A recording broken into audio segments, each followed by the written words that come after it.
오늘부터 요한계시록을 하도록 하겠습니다. 지난주에 창세기 끝났고요.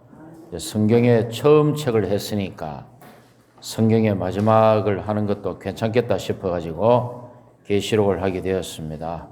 오늘은 요한계시록 개관이라고 전반적인 것들을 이렇게 한번 교통드리기 원합니다.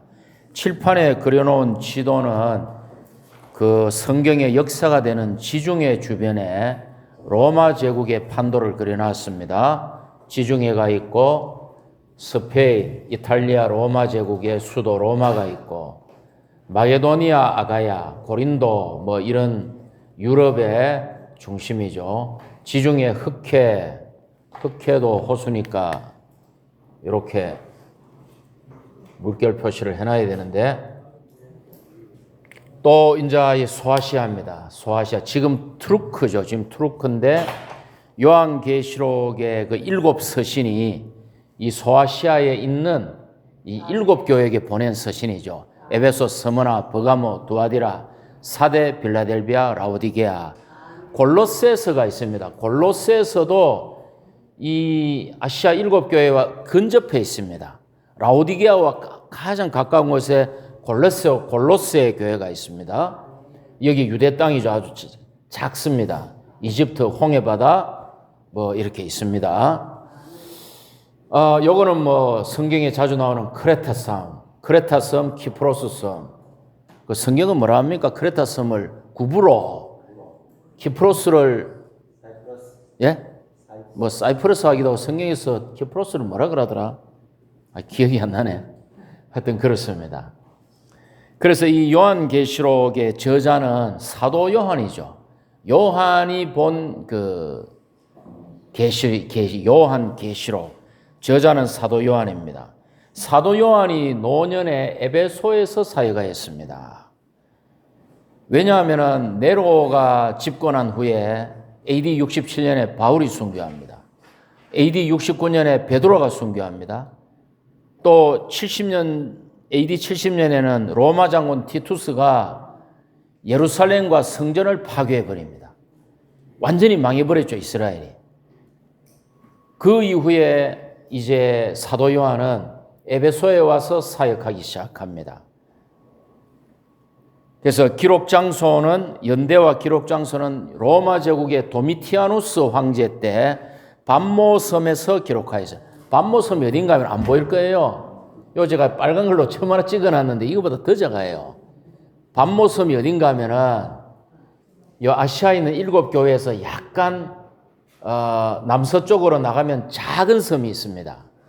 포항에서 울릉도 가는 것보다 더 가까운 위치에 울릉도 면적의 절반 정도 되는 밤모섬이라는 게 있어요.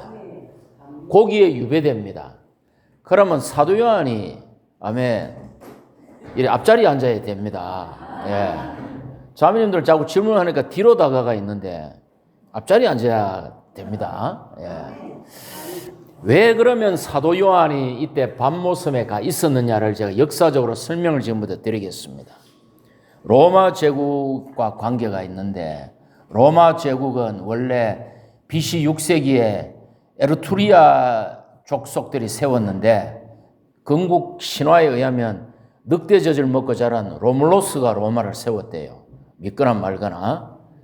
그러다가 이제 점점 판도가 확장되다가 율리우스 카이사르 때가 되면은 갈리아, 지금 프랑스를 다 점령합니다. 그리고 바다 건너가서 브리테니아, 지금 영국을 점령합니다. 그리고 샥 와가지고 이집트로 가서 클레오파트라와 결혼해서 아기도 하나 낳아요. 율리우스 카이사르의 정복 사업에 의해서 로마 제국의 판도가 완전히 지중해 주변을 다 먹게 됩니다. 그런데 이 카이사르가 독재를 행하다가 공화주의자들에 의해서 암살당하죠. 원로원에 출근하다가 새벽에 첫 출근 날에 칼에 난자당해 죽습니다. 그리고 그 양자 아우구스투스가 로마 제국의 황제가 돼요. 그때 어떤 일이 일어나느냐. 이 아우구스투스는 로마 제국 역사상 아우구스투스 가장 지혜로운 황제입니다.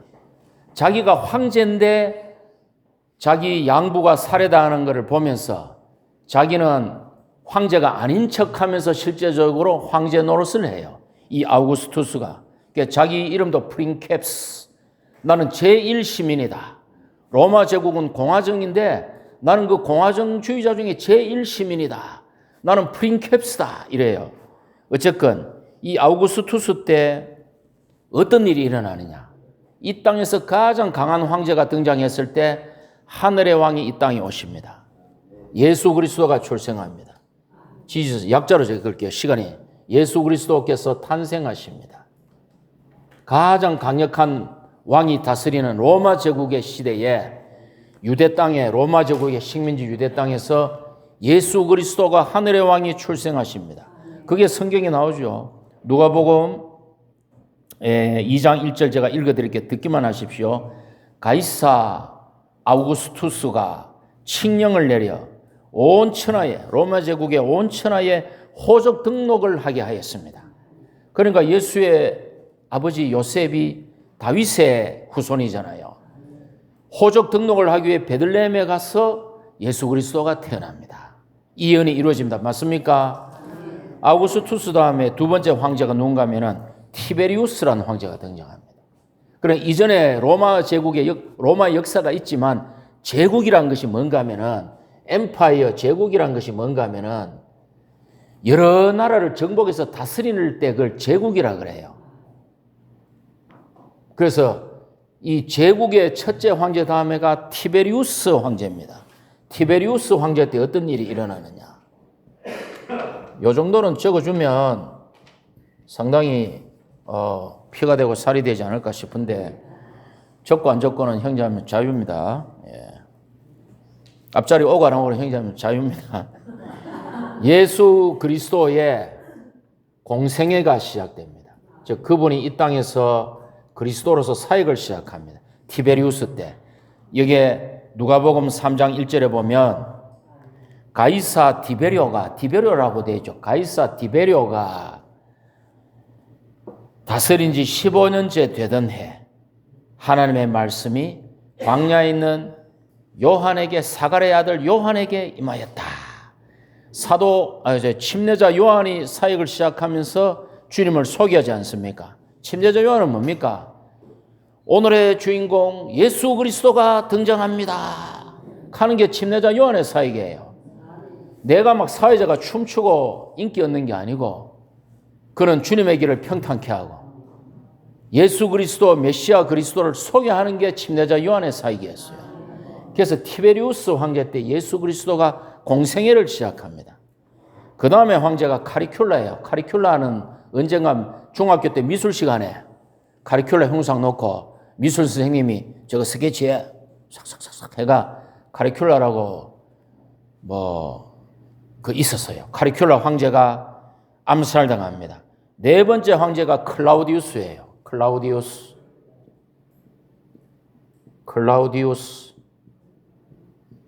이거는 성경에서 뭐라고 나옵니까? 클라우디우스는 이때 교회 산출의 시대입니다. 교회 산출의 시대. 유튜브를 한 번 더 보실 분들은 뭐 안 적어도 됩니다. 그때 적으면서 좀 노트를 필기할 것 같으면 노트 하나 서두면으로 적고 이렇게 하셔도 되고요. 클라우디우스 때는 교회 산출의 시대입니다. 예수 그리스도 죽고 이게 성경에 나오죠.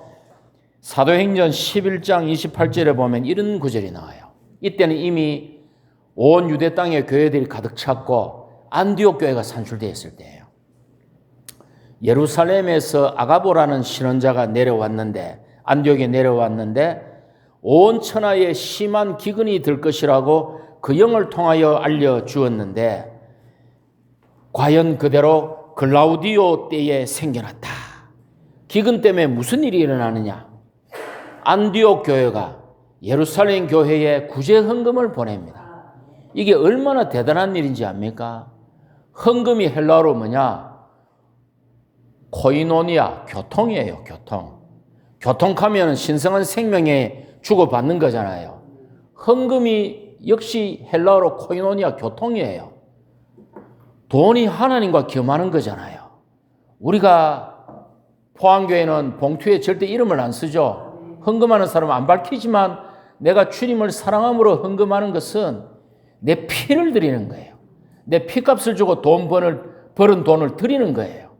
주님을 사랑해야 가능한 거예요.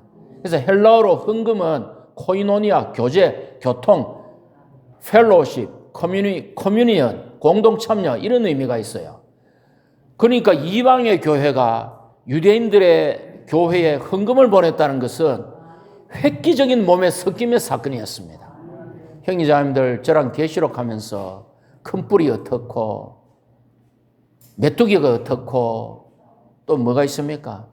큰 음녀가 있고 뿔이 몇 개 달린 큰 용이 나오고, 그거는 요한계시록의 주제가 아닙니다. 미안하지만 호기심의 영역을 버리고 오셔야 돼요. 요한계시록은 여전히 그리스도와 교회입니다. 그것을 하나하나 앞으로 말씀드리겠지만 요한계시록은 여전히 하나님의 경륜과 그리스도와 교회에 관한 책이에요. 큰 뿔의 책, 큰 음녀의 책, 메뚜기의 책, 대환란의 책이 아닙니다. 그런 것은 아주 격가지적인 것이에요. 예.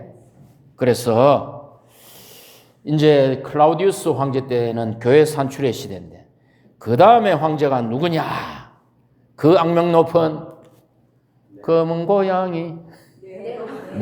그 네로는 아니지만 네로 황제 때. 여기 아주 대단한 황제였죠. 이때는 교회 박해의 시대가 열립니다. 이때부터 박해의 시대가 열립니다. 아주 잔인하게 그리스도를 박해하기 시작하는 박해의 시대가 열리기 시작합니다. 250년간 서문화의 고난을 통해서 박해가 시작됩니다. 네로가 어떻게 박해했는지를 말하지 않겠지만 기독교를 박해한 최초의 황제죠. 이때 바울이 순교당합니다. 바울이 내가 가이사에게 가노라 할 때까지는 네로가 정상이었어요. 왜? 유대인들이 죽이려고 그러니까 내가 가이사에게 상소하노라 하면서 사도행전 28장 28장에 로마로 배를 타고 가잖아요. 압송돼 가잖아요. 많은 이야기가 있지 않습니까? 그때 네로가 정상이었어요. 근데 로마시에 대화제가 나오고 나니까 이 네로가 민심을 돌려서 어떤 거를 희생양을 만들기 위해서 그리스도인들이 불을 질렀다. 이래가 잔인한 박해가 시작됩니다. 그리스도인들을 잡아가지고 기름통에 넣어가지고 십자가에 묶어서 정문에 달아놓고 불을 붙이고 그 조명 아래서 잔치를 해요. 잔인한 박해를 시작할 때 이렇게 사도들이 순교합니다. 바울이 순교하고 베드로가 순교. 그리고는 네로가 자살을 해요. 그리고는 혼란기가 일어납니다. 내가 황제다, 내가 황제다. 3일 있다가 죽고 5일 있다가 죽고 암살당하고 하다가 내란기가 한 짝짝짝 스스로 황제라는 자들이 한 3명 정도 죽고 나서 누가 황제가 되느냐? 베스파시아누스라는 사람이 장군이었는데, 로마 제국의 장군이었는데 부하들이 베스파시아누스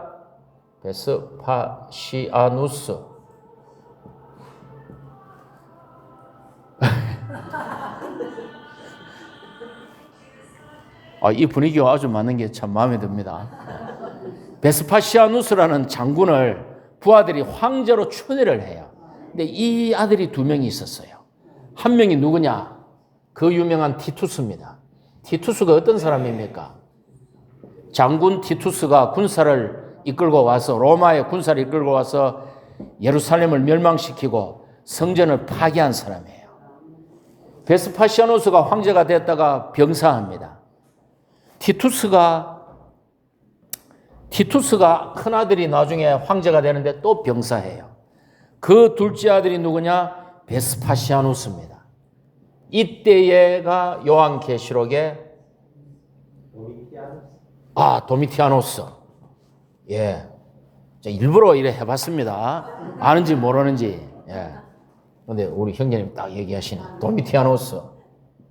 제가 헷갈려서 그런 거 아닙니다. 절대로. 도미티아노스. 둘째 아들 도미티아노스가 30세에 황제가 되는데 이 사람이 아주 지독한 사람입니다.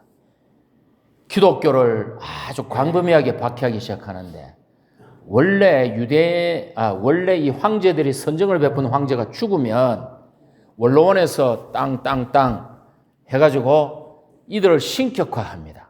그럼 로마 시민들은 그 신전에 가가지고 카이사르한테 향을 드리고 아우구스투스에게 향을 드려요. 왜? 법으로 신격화했으니까. 로마 시대는 다신교 사회단 말이죠. 로마 시대 때는 부부싸움 하면 부부싸움을 중재하는 신도 있었어요. 예. 우리의 부부싸움을 중재하는 분은 누구입니까? 우리 안에 거하시는 그 영이신 그리스도죠. 그분이 안에서 입 다물어라. 어떤 때는 입 다물어라 하는데 막 성질이 나가지고 막 할 때도 있죠. 예. 꼭 내 얘기만은 아닙니다. 예. 옛날에 그랬다는 거죠. 옛날에 우리가 가끔 그죠? 예. 자주는 아니지만 그런데 이 도미티아누스라는 황제는 살아있는 자기를 신격화하는 정책을 펼칩니다. 그러니까 당연히 유일신을 섬기는 누가 이걸 견디지 못해요? 유대인들, 유대교를 믿는 로마 제국에 흩어져 있는 온 천하에 흩어져 있던 디아스포라 유대인들이 이거를 못 견뎌요. 그러고 그리스도인들이 이거를 못 견딥니다. 그러니까 이제 이거를 반대하니까 반발을 일으키니까 도미티아누스가 어떤 정책을 펼칩니까? 유대교도들을 박해하는 정책을 펼칩니다. 로마 시민은 누구도 유대교로 개종하지 못한다. 이런 법령을 발표해요. 그리고 디아스포라 유대인들이 온 땅에 흩어진 유대인들이 매년 반세계를 내던 성전세를 예루살렘 성전이 이미 파괴되고 없으니까 로마시에 있는 주피터 신전에 바쳐라. 말이 안 되는 소리죠. 유대인들을 박해합니다. 두 번째, 기독교도들을 박해하기 시작합니다. 그래서 네로 때의 박해가 로마시에 국한되었다면은 도미티아누스 때 박해는 이 박해가 로마 제국의 이 소아시아까지 미쳐요. 그때 사도 요한이 반모섬으로 유배당하는 것입니다. 이제 이 배경이 이해가 되십니까? 예, 이제 이 배경이 이해되시죠? 여기까지 이제 시대적인 배경을 제가 말씀드렸습니다. 자, 그러면 이제부터 계시록의 특징을 말씀드릴게요. 계시록에는 특징이 있는데 이것은 예언의 책이에요. 또 이것은 상징과 표적의 책이에요. 상징과 표적의 책. 그래서 옛날 제가 군대 생활할 때 기도원 협회에서 나온 책인가 이래 그런 표지 보면은 요한 계시록이 아니고 요한 묵시록 되어 있어요. 묵시록이 뭐냐? 요한 묵시록이 뭔가 하면은 잘 쓰진 못하지만 써보겠습니다.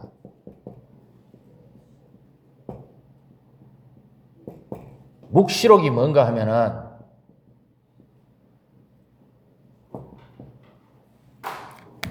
묵시적이다 하는 말이 무슨 말입니까? 묵시적이다 하는 말이 직접 얘기 안 하는데 묵시적으로 서로 알아듣는 게 묵시죠. 서로 직접적으로 얘기 안 하는데 돈 좀 빌려주세요 얘기 안 하는데 묵시적으로 요즘 때거리도 떨어졌고 만 원만 있으면 딱 좋겠는데 이런 게 묵시적으로 뜻을 전달하는 거죠. 묵시록이 왜 사람들이 묵시록이란 말을 썼는가 하면은 이 요한계시록이 상징과 표적으로 있지 직접 얘기를 안 하는 거야. 큰 음녀, 로마 카톨릭, 또 그 7개의 왕관을 7개의 머리가 있고 10개의 뿔이 있는 짐승, 그 적그리스도잖아요.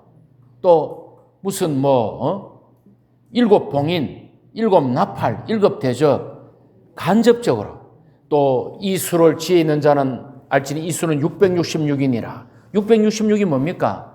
네로 카이사르의 약자잖아요. 적그리스도의 약자단 말입니다. 이런 것들을 묵시적으로, 왜 이때는 박해 시대이기 때문에 직접적으로 얘기하면 난리 나니까 상징과 표징을 사용해서 계시록을 기록했어요. 성령께서. 그래서 묵시록 하는데 계시록이 맞죠. 아포칼립시스 해가지고 요한 계시록이 맞습니다. 어떤 사람들이 묵시록이라고 했다라는 것입니다. 지울게요. 묵시록. 이것도 지우겠습니다. 부족하니까 칠판이. 대부분이 과거 시제로 쓰여 있습니다. 계시록은. 왜 과거 시제로 쓰여져 있느냐? 시간적으로는 이루어지지 않은 예언의 책이지만 하나님의 관점에서 볼 때는 이미 성취된 사실이에요. 하나님이 볼 때 요한계시록은 이미 그분 마음 안에 하나님의 경륜이 다 완성되어 있기 때문에 이것은 과거 시제로 이미 성취된 사실로 과거 시제로 적었습니다. 특이하죠. 아주 특이한 책입니다. 그리고 요한계시록의 특징은 사탄이 싫어합니다. 요한계시록이 지금까지 닫혀 있었고 사람들이 이해 못하는 이유가 사탄이 이 책을 싫어하기 때문에 필사적으로 이 책을 덮으려고 그래요. 그래서 사탄이 싫어하는 책이다. 계시록이 닫혀 있었던 이유죠. 왜? 사탄의 운명과 종착지를 폭로하기 때문에 그렇죠. 우리가 계시록을 볼 때 무엇을 알 수 있습니까? 무엇을 알 수 있습니까? 옛뱀 사탄은 불못에 있고 우리는 새 예루살렘 안에 있다. 자, 다시 한번. 옛뱀 사탄은 불못에 있고 우리는 새 예루살렘 안에 있다. 영을상에서 한번 선포하겠습니다. 옛뱀 사탄은 불못에 있고 우리는 새 예루살렘 안에 있다. 이것을 모르게 하는 거야, 사탄이. 그렇죠? 그래서 그렇습니다. 다음에 요한계시록은 결론의 책이에요. 어떤 결론의 책이냐? 하나님의 경륜이 완성되는 하나님의 경륜의 결론의 책입니다. 대환란이 오고 왕국이 출현하고 천년왕국 후에 사탄이 풀려났다가 다시 불못으로 잡혀 들어가고 새하늘과 새 땅이 도래하고 새 예루살렘이 하늘에서 땅으로 내려온다. 하나님의 경륜의 결론입니다. 또 요한계시록은 요한의 글의 결론이에요. 잘 보십시오. 요한의 글. 자, 요한의 글. 요한복음, 요한서신, 요한계시록. 요한의 책의 결론의 책입니다. 요한복음에서는 생명을 분배했죠. 맞습니까? 요한복음에서는 주님이 20장 21절에서 성령을 받으십시오 부르습니다. 주님이 제자들 안으로 생명을 분배하셨어요. 요한서신에서는 뭐예요? 생명이 성장하기 위한 교통을 얘기합니다. 생명이 여기서는 분배되고 여기서는 생명이 성장합니다. 계시록에 오면은 뭐가 있습니까? 생명의 수확이 있죠. 첫 열매가 수확되고 모든 수확물이 땅에서 천사가 낫을 휘두르니까 거두지더라. 그래서 요한의 서신의 요한의 저작의 결론입니다. 이 요한계시록은 수확. 여기까지 어렵고. 두 번째 요한계시록은 신약의 결론이에요. 신약은 뭐가 있습니까? 복음서에서는 씨가 뿌려지고 복음서에서 내나 씨가 뿌려지고 분배죠. 다음 사도행전에서는 이 생명이 번식하고 여기서는 내나 씨가 뿌려지고 그죠? 뿌려짐 할까요? 뭐 작아서 보이지도 않으시겠지만 사도행전에 이 씨가 생명의 씨앗이 번식하고 서신서에서는 생명이 성장하고 맞습니까? 서신서에서는 생명이 성장하고 요한계시록에 오면은 역시 생명이 수확이다. 생명이 수확이다. 그러니까 요한의 책의 완결이고 신약의 완결이죠. 또 뭡니까? 전 성경의 완결이에요. 창세기에서 모든 진리와 신성한 계시의 씨앗들이 뿌려진 후에 나머지 모든 책들에서 자라다가 요한계시록에 오면은 신성한 진리와 계시의 완성과 수확이 있죠. 그러니까 이 요한의 계시록은 요한의 책의 완결이요, 신약의 완결이요, 전 성경의 완결이다. 되셨습니까? 완결. 모든 시작의 완결이 요한계시록이다. 그래서 결론의 책이다. 또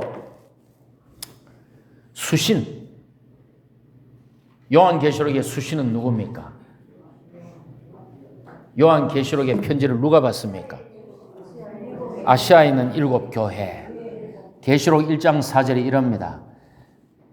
오른손에 7뼈를 붙잡고 뭐 흰옷을 입고 금등잔대 사이에 다니시는 분이 잘 모르겠는데 요한계시록 1장 4절 누가 한번 읽어주십시오. 그 구절 아닌 것 같은데 요한계시록 1장 4절 누가 한번 읽어주십시오. 됐습니다. 자, 됐습니다. 스톱. 요한은 아시아에 있는 7교회에게 편지합니다 할 때 이 편지 내용은 어디까지 갑니까? 계시록 22장까지 갑니다.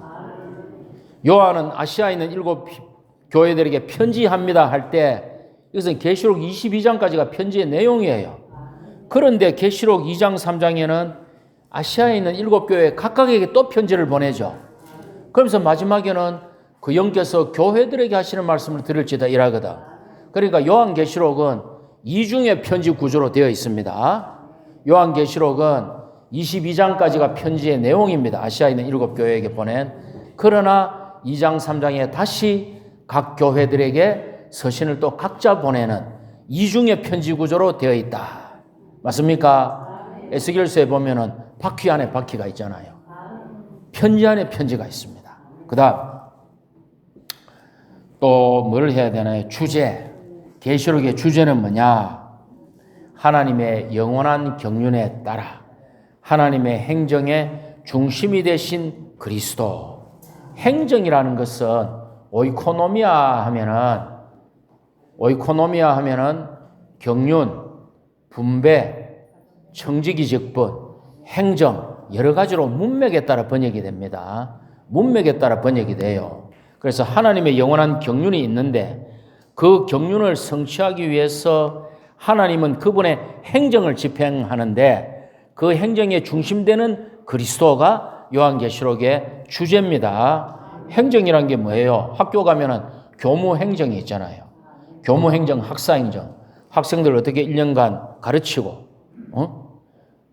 수업 일수를 얼마로 하고, 여름방학은 언제 시작해서 언제 끝나고, 겨울방학은 언제 시작해서 언제 끝나고, 애들 대학교 진학이라든지 회사의 취업은 어떻게 하고, 모든 것을 계획에 따라 집행합니다. 그걸 행정이라 그래요. 행정. 우리 국가에도 입법, 사법, 행정부가 있잖아요. 입법부에서 법을 정하면 행정부가 그 법을 집행해서 국민들을 잘 살게 하는 게 행정이죠. 사법은 뭡니까? 법을 어기나 안 어기나 감시하는 게 사법이에요. 그래서 요한계시록의 주제는 하나님의 영원한 경륜에 따라 하나님의 행정의 중심이 되신 그리스도다. 요한계시록의 내용은 뭐냐? 요한계시록의 내용은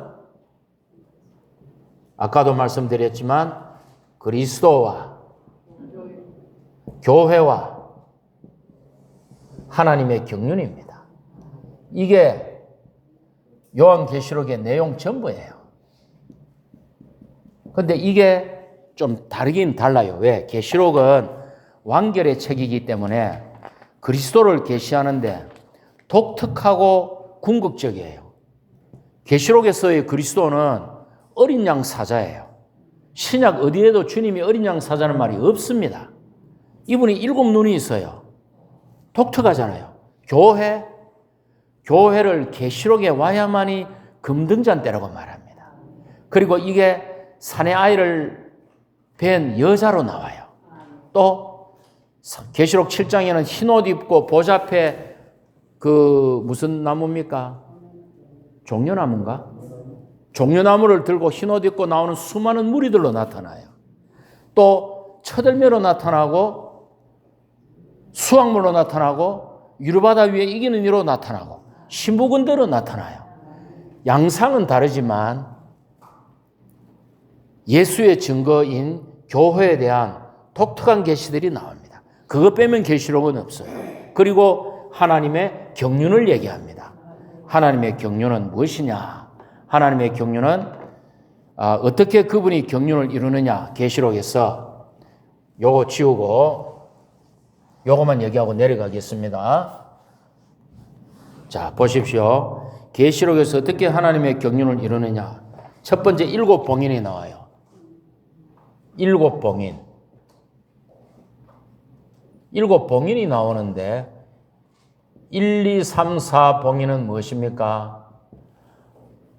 2000년 기독교 역사 동안에 복음, 전쟁, 기근, 죽음이 함께하며 복음이 온 땅에 전파되는 얘기예요. 맞습니까? 오륙봉인은 뭡니까? 오륙봉인은 순교한 성도들이 제단 아래서 기도하고 여섯째 봉인을 떼니까 큰 지진이 일어나면서 대환란이 시작됩니다. 여섯째 봉인에서 대환란이 시작됩니다. 큰 대환란이 시작됩니다. 큰 지진이 일어나거들랑 형제자매들 큰 지진이 일어나거들랑 이미 대환란이 시작되었다는 것을 기억하십시오. 교회생활 열심히 해야 되겠죠. 그때는요 지하에 강철로 벙커를 지어도 못 살아남아요. 우리가 살아남을 수 있는 방법은 무엇입니까? 그리스도와 하나 되는 거 외에 없어요. 옛날에 청년 때 어떤 청년들이 교파에 무슨 목사가 얘기한 계시록 영향을 받고 대환란 때 산속에 들어가가 농사를 짓는다는 동, 자급자족 생활을 하는 동 이상한 얘기 많이 했는데 아니 물이 피가 되는데 산속에 들어간들 물을 어떻게 먹어요? 해가 사람을 태우는데 산속에 들어간들 어떻게 살아남아요? 산에서 불 나면 더 빨리 죽지. 그러니까 우리가 그리스도 외에는 소망이 없는 거예요. 대환란이 시작됩니다. 지금 여기저기 들썩들썩 하잖아요. 지금 땅들이 들썩들썩 하잖아요. 정신 바짝 차려야 됩니다. 우리 모두가 정신을 바짝 차려야 됩니다. 그리고는 삽입된 이상이 나와요. 삽입된 이유. 펜이 좀 삽입된 이상이 나옵니다. 7인전에 삽입된 이상이 나옵니다. 이 이상에서 하나님이 뭘 하십니까? 대환란을 통과하도록 이스라엘 12지파에서 12,000명씩 14만 4천을 이마에 하나님의 도장을 찍어서 대환란 동안 그들이 통과하도록 해줍니다.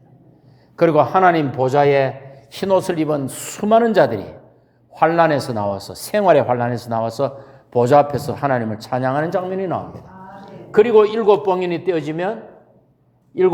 떼어지면 뭐가 나옵니까? 7나팔이 울려요. 7나팔이 나옵니다. 자, 봉인은 비밀한 것이죠. 봉인이 비밀한 것이죠. 도장을 찍어가 종이에 도장을 찍어서 풀로 싹 발라놓으면은 그 문을 못 열어요. 왜? 도장에 사장에 도장을 찍어가 종이로 살짝 금고에 발라놨는데 그걸 함부로 열면 그건 사장의 명을 어긴 것이죠. 그 인의 위력이 그거예요. 그 권위의 도전이기 그 사람 파면이에요. 그래서 봉인은 비밀한 거지만 7나팔은 빰빠라바 이거 뭡니까? 공개적이에요. 공개적. 이때는 이미 대환란이 시작되었죠. 그래서 7봉인에서 7지에서 7나팔이 나오면 7나팔은 이거와 같은 구조로 가죠. 첫 번째에서 네 번째 나팔이 울리면 하나하나 울리면 동시에 어떤 일이 일어납니까? 하나님이 땅을 심판하고 바다를 심판하고 강을 심판하고 해달별을 심판합니다. 5, 6째 나팔을 불면은 메뚜기가 나와서 사람을 괴롭히고 2억의 기병대가 사람들을 살해합니다. 3분의 1을 죽여버립니다.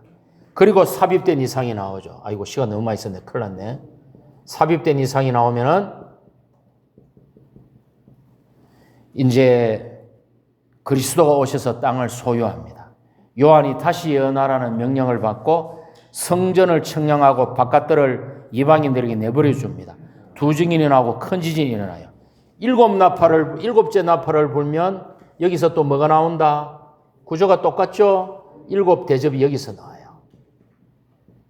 그럼 이제 7 대접이 이제 또 하나씩 온 땅에 쏟아 부으면 안 적을게요. 이거는 역시 첫 번째, 네 번째 대접을 부으면 사람들을 괴롭히고 5번째, 6번째 또 삽입된 이상 아마겟돈에 모이고 이렇게 됩니다. 그래서 계시록 개관입니다. 너무 많은 것을 했기 때문에 이해하기 어려우실 거예요. 나중에 유튜브 올라오면 하나하나 보면서 그때 스톱 시키면서 적었다 일하시면 될 것 같습니다. 여기까지 하도록 하겠습니다.